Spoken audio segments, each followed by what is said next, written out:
সংলাপ কিংবা যুদ্ধ সংকটে ধুঁকছে মধ্যপ্রাচ্য।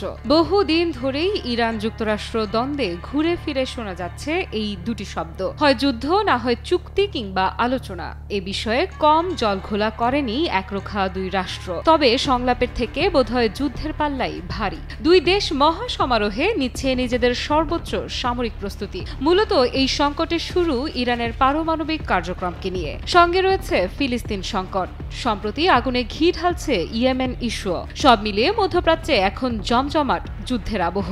অঞ্চলটিতে যুক্তরাষ্ট্র তাদের নৌবাহিনী ও বিমানবাহী রণতরী পাঠাচ্ছে।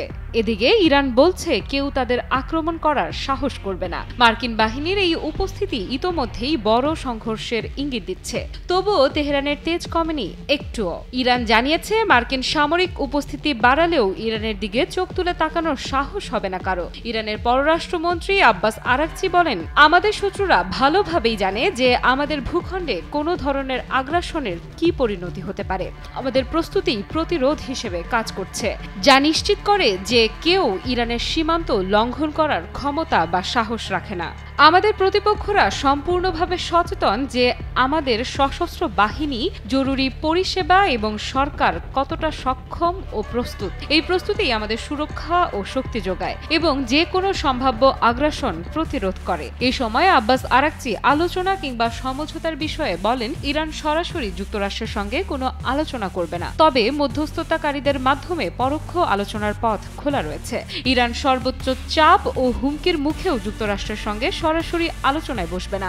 এটি আমাদের স্পষ্ট নীতি এবং এটি অব্যাহত থাকবে যতক্ষণ না অপর পক্ষের ইরানি জনগণের প্রতি দৃষ্টিভঙ্গির পরিবর্তন ঘটে। এবারে একই বক্তব্য এলো ইরানের আরেক শীর্ষ কূটনীতিকের কাছ থেকেও। ইরানের কৌশলগত সম্পর্ক বিষয়ক পরিষদের প্রধান কামাল খারাজি বলেন, ইরান পরোক্ষ আলোচনার জন্য উন্মুক্ত, তবে ওয়াশিংটনের বর্তমান কূটনৈতিক পদ্ধতিকে প্রত্যাখ্যান করছে। সাবেক পররাষ্ট্রমন্ত্রী খারাজি বলেন, আজ আমরা মার্কিন প্রশাসনের আচরণে যা দেখছি তা মূলত এক ধরনের মনস্তাত্ত্বিক যুদ্ধ। তারা যুদ্ধ অথবা আলোচনা নীতিকে সামনে রেখে বিভ্রান্তকর বার্তা ছড়িয়ে দিচ্ছে। মার্কিন কর্মকর্তারা, এমনকি প্রেসিডেন্ট ডোনাল্ড ট্রাম্প নিজেও বিভিন্ন মাধ্যমে বিভ্রান্তিকর সংকেত দিচ্ছেন। সম্প্রতি ট্রাম্প ইরানকে একটি চিঠি পাঠিয়েছেন যা আমেরিকান ও আঞ্চলিক মিডিয়ায় ব্যাপকভাবে প্রচারিত হয়েছে। এটি ইরানে বিভ্রান্তি, মিথ্যা আশাবাদ এবং বিভাজন তৈরির কৌশলের অংশ।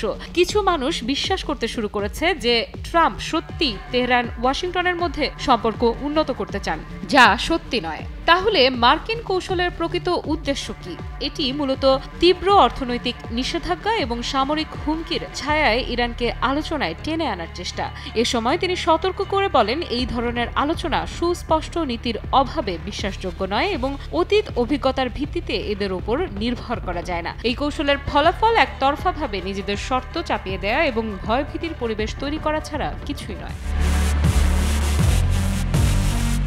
খারাজি আরও বলেন, প্রথম দফায় প্রেসিডেন্ট হিসেবে ট্রাম্প 2015 সালে বারাক ওবামার সময় স্বাক্ষরিত ইরান পরমাণু চুক্তি থেকে যুক্তরাষ্ট্রকে সরিয়ে নেয় এবং ইরানের বিরুদ্ধে সর্বোচ্চ চাপ নীতি প্রয়োগ করেন, যা কঠোর অর্থনৈতিক নিষেধাজ্ঞা ও কূটনৈতিক বিচ্ছিন্নতার মাধ্যমে বাস্তবায়ন করা হয়। দ্বিতীয় দফায় ক্ষমতায় এসে ট্রাম্প আবারও একই নীতি চালু করেছেন, যদিও তিনি নতুন চুক্তির ইচ্ছা প্রকাশ করেছেন। যদি ট্রাম্প ইরান ও ইরানিদের মনোভাব বুঝতে পারতেন, তবে তিনি অতীত থেকে শিক্ষা নিতেন এবং ভিন্নভাবে কাজ করতেন, হোক তা আন্তরিকভাবে বা ব্যবসায়িক স্বার্থে।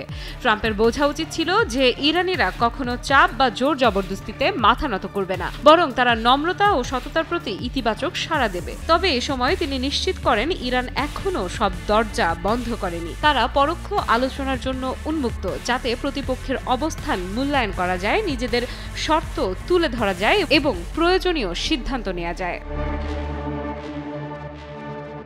টানা সপ্তমবারের মতো বেস্ট টিস্যু পেপার ব্র্যান্ড হিসেবে স্বীকৃতি পেয়েছে বসুন্ধরা টিস্যু। যদিও ইরানের সর্বোচ্চ নেতা আয়াতুল্লাহ আলী খামেনি এর আগে আমেরিকার সঙ্গে কোনো রকম আলোচনার সম্ভাবনা নাকচ করে দেন। খামেনি বলেন, যদি আমেরিকা ও তাদের মিত্ররা ইরানের ওপর সামরিক হামলা চালায় তাহলে প্রতিশোধ নিশ্চিত এবং পরাজিত হবে তারা।